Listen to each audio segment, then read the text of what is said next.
اور وہ آدمی جو ساری عمر اپنے باپ سے پیسے لیتا رہا ہے، جس وقت ابو کا ہاتھ ایسے ہوگا نا، میں زندہ نہیں بچوں گا کہ میرے سامنے میرے باپ کا ہاتھ پھیلا ہوا ہے۔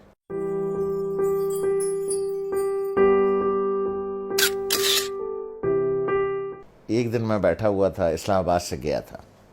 کراچی، نوکری میں تھا، تو ہم امی کے کمرے میں بیٹھے تھے، وہ اپنے سامنے بیٹھی ہوئی تھیں، تو میری ایک ہی بہن پاکستان میں ہے، اس کے تینوں بچے بھی آئے ہوئے تھے، وہ بھی آئی ہوئی تھی،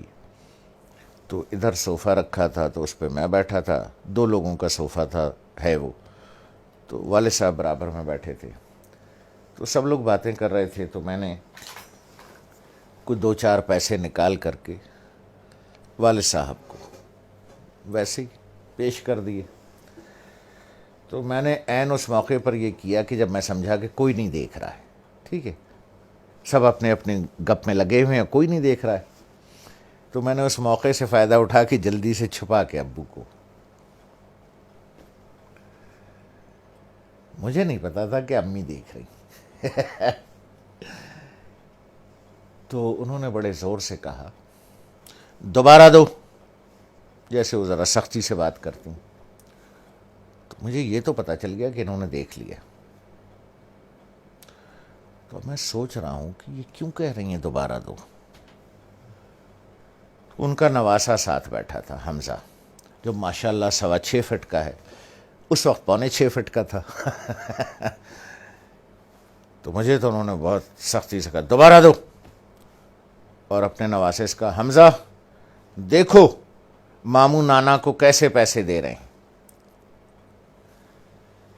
تو میں نے جیب سے جو بھی پیسے نکالے یہاں رکھ کے والد صاحب کو ایسے یوں کر کے چھپا کے پیش کر دیے، تو ابو نے اٹھا لیے۔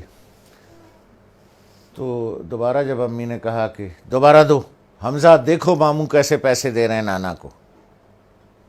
تو میں نے دوبارہ دے دیے، تو والدہ نے کہا کہ اب اسے بتاؤ کہ تم نے ایسے کیوں دیے۔ تو میں نے کہا دیکھو بھائی حمزہ میاں، یہ میرے والد صاحب ہیں، میں ساری عمر ان کے ہاتھ سے پیسے لیتا رہا ہوں، اب میں نے یوں نکال کے پیسے دوں گا تو میرے والد صاحب کا ہاتھ یوں ہوگا،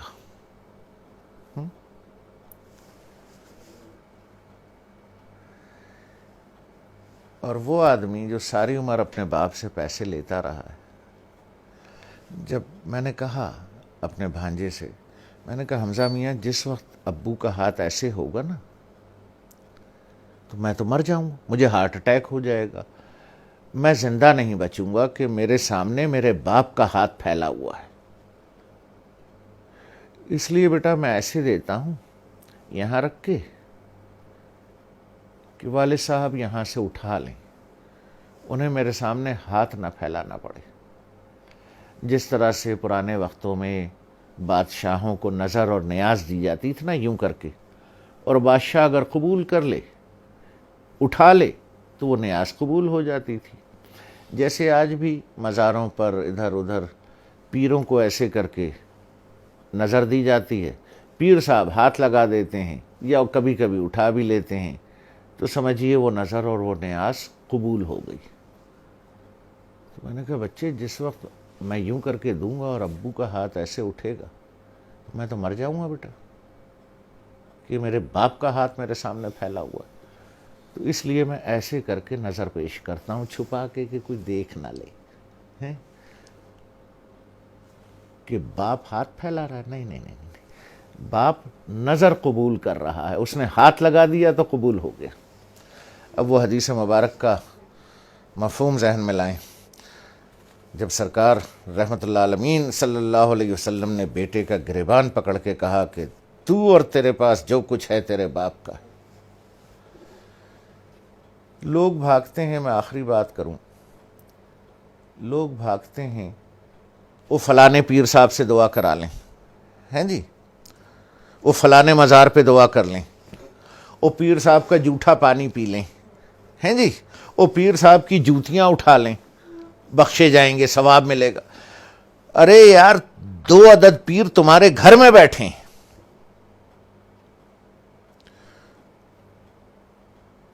ایک عورت ایک مرد، دو پیر تمہارے گھر میں بیٹھے ہیں یار، جا کے ان کی جوتیاں سیدھی کر،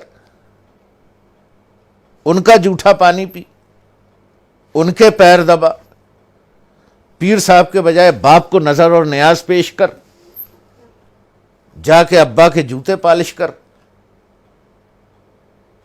ماں کی چپلیں سیدھی کر کے رکھ۔ دو پیر گھر میں بیٹھے ہیں، ان کو چھوڑ کے اللہ کو ڈھونڈنے کہیں اور جاتے ہو، شرم نہیں آتی؟